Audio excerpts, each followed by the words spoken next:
நீங்க ஞானசேகரன் சொன்னா எப்படி சார் புரியும்? தம்பி ஞானசேகரன் சார். பாருங்க, ஞானசேகரன் விஷயத்துல மேட்டர் எங்க எதுமோ போய்கிட்டு இருக்கு. நீங்க இது ரொம்ப சென்சிட்டிவ் வழக்கு, அதனால இதுல நீங்க யாரும் தலையை விடக்கூடாது, நீங்க இதை பத்தி ரொம்ப விலாவாரியா பேசக்கூடாது அப்படின்னு நம்மளுக்கு வாய்ப்பு போட்டுட்டாரு. அந்த திருப்பூர் ஆசாமி, அந்த திருப்பூர்ல ஒரு சார் இருக்காரு, அந்த சார் யாரு, இதெல்லாம் பத்தி பேசக்கூடாது அப்படின்ட்டாரு. ஸ்பெஷல் இன்வெஸ்டிகேஷன் டீமுக்கு கீழே கிட்டத்தட்ட ஒரு 30-40 பேர் வேலை பண்றாங்க. அதுல ஒரு முக்கியமான நபர் தான் இவர். ஞானசேகரனுடைய அந்த நெட் எவ்வளவு பெரிய நெட் வலை அப்படிங்கறதெல்லாம் கரெக்டா துல்லியமா கணக்கு பண்ணக்கூடிய ஒரு ஆள் தான் அந்த ராகவேந்திர ரவி. 3 மாசம் முன்னால அவர் நான் ரிசைன் பண்ணிக்கிறேன், எனக்கு இந்த வேலை வேண்டாம் அப்படின்னு அப்ளிகேஷன் போட்டிருக்காரு. என்ன அயோக்கியத்தனமா இருக்கு நீங்க பாருங்க. யாருங்க நீங்க காப்பாற்ற முயற்சி பண்றீங்க? ஆவின் ஸ்வீட் வாங்க மாட்டேன், 3000 கோடி ரூபாய் பிசினஸ் பண்றவங்க கிட்ட தான் ஸ்வீட் வாங்க வேண்டிய அவர் சொன்னார்ல. அவர் நினைச்சாரு சொன்னா எந்த சர்வீஸ் ப்ரொவைடர் கிட்ட எந்த கால் பத்தியும் அவர் டீடைல்ஸ் எடுக்க முடியும். ஈசிஆர் சமாச்சாரத்துல என்னாச்சு, அந்த பொண்ணுங்க பண்ணிச்சுல, எஃப்ஐஆர் கொடுத்து 3 நாளாச்சு, என்ன பண்றீங்க, நான் வீடியோ ரிலீஸ் பண்றேன்னு ரிலீஸ் பண்ணாங்க. அதுக்கப்புறம் தான் மேட்டர் பெருசா. ஆல் இந்தியால கிரைம் கிராஃப் ரொம்ப ஃபாஸ்டா போறது தமிழ்நாட்டுல. நீங்க அந்த மணல் கொள்ளை வழக்குல நீங்க பாத்தீங்க, 5 கலெக்டர்களுக்கு மேல நோட்டீஸ் வந்துச்சு ஈடில இருந்து. நாரதர் மீடியா உணர்வாளர்களுக்கு வணக்கங்கள். நான் உங்கள் விஜய் சின்னசாமி. இன்று நம்முடன் இணைந்து இருக்கிறார் தேசபக்தர் வாசுதேவன் அவர்கள். வணக்கம் ஜி. வணக்கம் விஜய் சின்னசாமி. தமிழகமே இந்தியாவே எதிர்பார்க்கக்கூடிய தமிழக மக்கள் வைத்த ஒரு கேள்வி, யார் இந்த சார் அப்படின்ற ஒரு கேள்வி. தமிழக பாஜக தலைவர் அண்ணாமலை என்ன சொல்றாருன்னா, ஞானசேகரனுடன் யார் பேசிக்கிட்டு இருந்தாங்க, எந்த திமுக நபர் தொடர்பில் இருந்தாங்க அப்படின்றது எனக்கு தெரியும், ஞானசேகரனோட கால் ரெக்கார்டு என்கிட்ட இருக்கு அப்படின்னு கூட அவர் சொல்லியிருக்கிறார். இதெல்லாம் நீங்க எப்படி ஜி பாக்குறீங்க? புரியவே இல்லை எனக்கு. யார் இந்த ஞானசேகரன் தெரியல. நான் எனக்கு ஒரு தம்பி ஞானசேகரன் தெரியும். அவர் தான் சொல்றீங்களா? அப்பாவோட தம்பியா ஜி? அப்படி சொன்னா தானே நம்மளுக்கு புரியும். நீங்க ஞானசேகரன் சொன்னா எப்படி சார் புரியும்? தம்பி ஞானசேகரன் சார். அப்படி இல்லைன்னு சொன்னா நீங்க அபிமானி ஞானசேகரன் அப்படின்னு சொல்லலாம். திமுக அபிமானி ஞானசேகரன் சொன்னா நான் எங்க மாதிரி ஆளுக்குன்னா டக்குன்னு புரிஞ்சுக்குவாங்க சார். அதுக்காக சொல்றேன். பாருங்க, ஞானசேகரன் விஷயத்துல மேட்டர் எங்க எதுமோ போய்கிட்டு இருக்கு. இது சரியான பாதையில புலன் விசாரணை நடக்கிறதா? அதாவது அந்த 3 ஐபிஎஸ் அதிகாரிகள் நல்லபடியா பண்ணணும்னு ஆசைப்படுறாங்க. ஆனா அவங்கள திசை திருப்புவதற்கான எல்லா முயற்சிகளையும் நம்ம எடுத்துக்கிட்டு இருக்கோம் அப்படிங்கிறது என்னுடைய குற்றச்சாட்டு. எப்படின்னு சொல்றேன். ஃபர்ஸ்ட் 5ஆம் தேதி, அதாவது ஜனவரி 5ஆம் தேதி டிஜிபி ஒரு அனௌன்ஸ்மெண்ட் கொடுக்குறாரு. நீங்க இது ரொம்ப சென்சிட்டிவ் வழக்கு, அதனால இதுல நீங்க யாரும் தலையை விடக்கூடாது, நீங்க இதை பத்தி ரொம்ப விலாவாரியா பேசக்கூடாது அப்படின்னு நம்மளுக்கு வாய்ப்பு போட்டுட்டாரு. அதாவது இந்த எவ்வளவு வீடியோக்கள் பிடிச்சாங்க, அந்த திருப்பூர் ஆசாமி, அந்த திருப்பூர்ல ஒரு சார் இருக்காரு, அந்த சார் யாரு, இதெல்லாம் பத்தி பேசக்கூடாது அப்படின்ட்டாரு. ஓகே, பேசல. அதுக்கப்புறமா உச்ச நீதிமன்றம் என்ன பண்ணிச்சு, ஓகே அருண் மேல வழக்கு போட வேண்டாம், அருண் மேல விசாரணை வேண்டாம், போலீஸ்ல யார் பண்ணிருக்காங்கிறத விசாரணை பண்ணுங்க அப்படின்றாங்க. இவங்க என்ன பண்றாங்க, போலீஸ்காரங்களெல்லாம் விட்டு பத்திரிகையாளர்கள் கொண்டு போய் பிடிச்சிட்டு அவங்கள்ட்ட போனெல்லாம் பறிமுதல் பண்ணிட்டு இது பண்ணிட்டு இருக்காங்க. அதுக்கு தேவையில்லாத கேள்விகள் வேற அவங்களை கேட்டுக்கிட்டு, அதாவது இதெல்லாம் ஒரு திசை திருப்பும் சமாச்சாரமாக நம்ம பார்க்க வேண்டியதா இருக்கு. நடுவில் என்னாச்சு, நம்ம இவர் இருக்காரு, ஒரு சைபர் கிரைம் எக்ஸ்பர்ட் அதுல இருக்கார். அதாவது அந்த எஸ்ஐடி ஸ்பெஷல் இன்வெஸ்டிகேஷன் டீமுக்கு கீழே கிட்டத்தட்ட ஒரு 30-40 பேர் வேலை பண்றாங்க. அதுல ஒரு முக்கியமான நபர் தான் இவர்.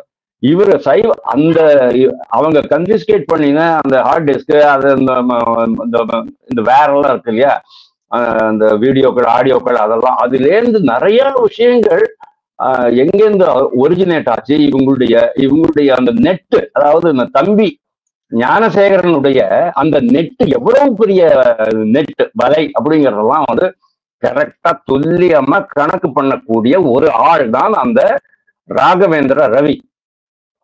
ஆனா 3 மாசம் முன்னால அவர் நான் ரிசைன் பண்ணிக்கிறேன், எனக்கு இந்த வேலை வேண்டாம் அப்படின்னு அப்ளிகேஷன் போட்டிருக்காரு.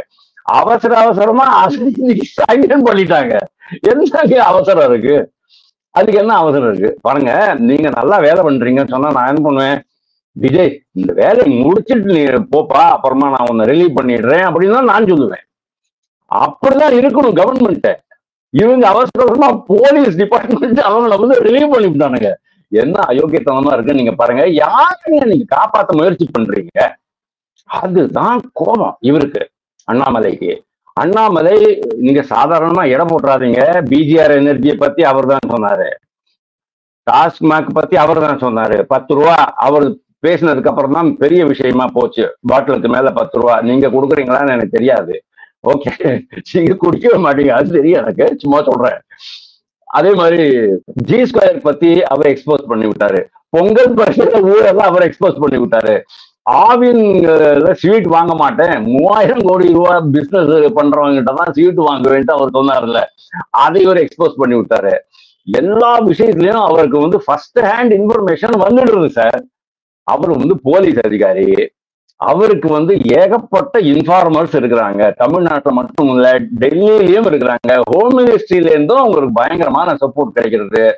அவர் நினைச்சாரு சொன்னா எந்த சர்வீஸ் ப்ரொவைடர் கிட்ட எந்த கால் பத்தியும் அவர் வந்து டீடைல்ஸ் எடுக்க முடியும்.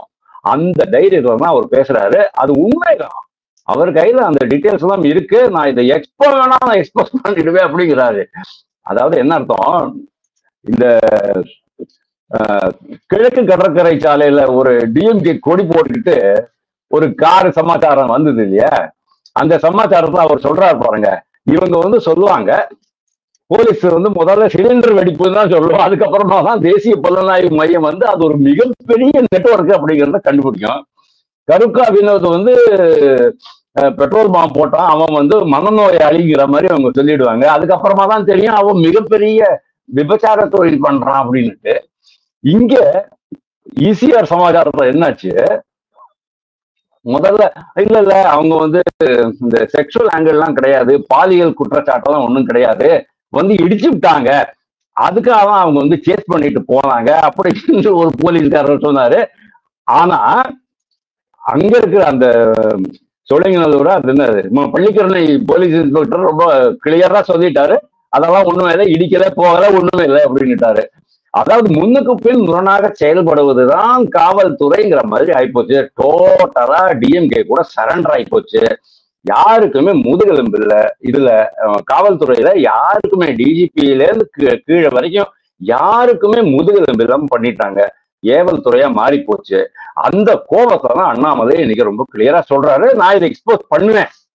பண்ணலன்னா அந்த பொண்ணுங்க பண்ணிச்சுல, 3 நாள் ஆச்சியா எஃப்ஐஆர் கொடுத்து 3 நாள் ஆச்சு, என்ன பண்றீங்க, நான் வீடியோ ரிலீஸ் பண்றேன்னு ரிலீஸ் பண்ணாங்க. அதுக்கப்புறம் தான் மேட்டர் பெருசாச்சு.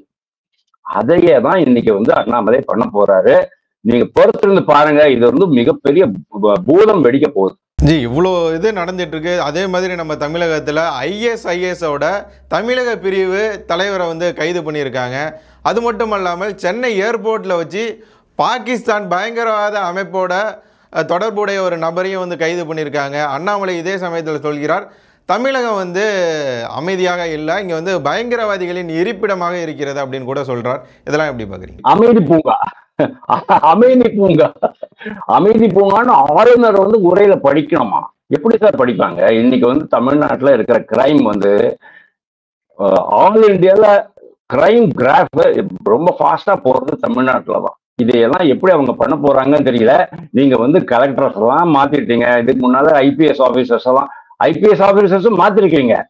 அப்போ 1 மாசம் முன்னால, இப்போ கலெக்டர்ஸ் எல்லாம் மாத்திருக்கீங்க. இன்னொரு லாட் வரப்போறது. ஏன்னா மொத்தமாவே கிட்டத்தட்ட என்ன ஒரு 200க்கு மேல